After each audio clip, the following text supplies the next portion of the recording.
Updates in the world of sports. Let's take a look at other stories making headlines, where a storm is brewing over a government proposal to reclassify hardship areas in the country, a move that could see thousands of civil servants, including teachers, nurses and police officers, lose their hardship allowances. The plan, spearheaded by Prime Cabinet Secretary Musalia Mudavadi, aims to save billions of shillings from the national wage bill. But as Lois Nyaundi reports, the move is facing fierce resistance from unions led by KUPPET.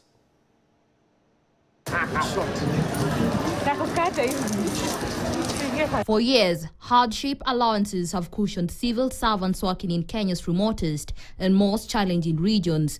But now the government wants to redraw the map of what qualifies as a hardship zone, effectively revoking the status of several regions previously recognized by the Teachers Service Commission and other agencies. Their teachers meet ironers as they go to work, or lions. So, like hola. So a cat, a big cat like the leopard, enters a classroom and people have to come for life. So you want to remove that hardship region as if you have now put all animals into the park. The plan was unveiled by Prime Cabinet Secretary Musalia Mudavadi, who told Parliament the move would save the Exchequer 6 billion annually out of the 25 billion currently spent on hardship allowances. Areas reportedly on the chopping block include Kieni in Nyeri, Makueni in Murang'a, Wote in Makueni, Budalangi in Busia, and Nyakach in Kisumu. Current hardship allowances paid to teachers cannot be varied through executive fiat. The allowances are secured through legal notice number 534 of 1998, number 196 of 2015, and collective bargaining agreements negotiated with the Teachers Service Commission. A minister of this kind cannot take away a benefit that he did not give in the first place. The reclassification is said to be based on findings of an inter-agency technical committee under the Ministry of Public Service, Performance and Delivery Management. However, the report has not been gazetted or made public, raising concerns over transparency and legality. Any reduction in the current hardship zones must be informed by empirical improvements in conditions of life across all 7 benchmarks set by the National Bureau of Statistics. KUPPET is now leading the charge against the proposal, calling it unlawful and premature. The union wants that should the government proceed, legal actions will follow. The union also says the current hardship allowances are safeguarded by legal notices and collective bargaining agreements, meaning any change must follow due process, including stakeholder consultation and public participation.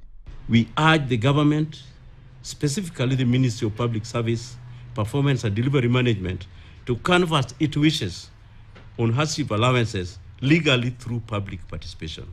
More unions are expected to weigh in on the matter in the coming days.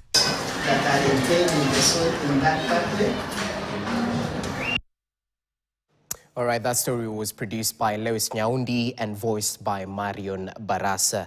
Allow us to take a short break, but remember, we continue monitoring the developments playing out in Vatican City, specifically the Sistine Chapel, where 133 cardinals are locked in as the conclave process has already kicked off.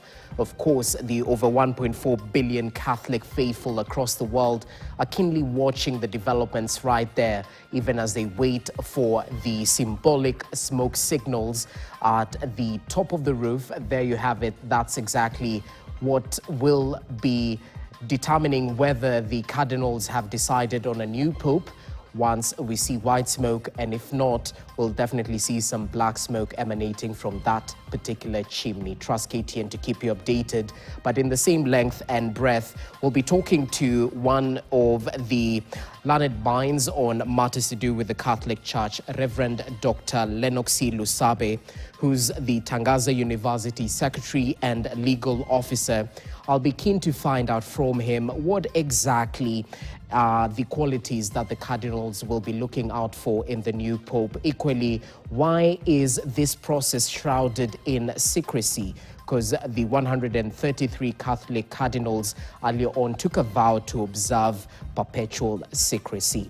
We'll get to deliberate on those matters and much more in just but a few, so do stay with us. The Reverend will be joining us virtually in just but a few.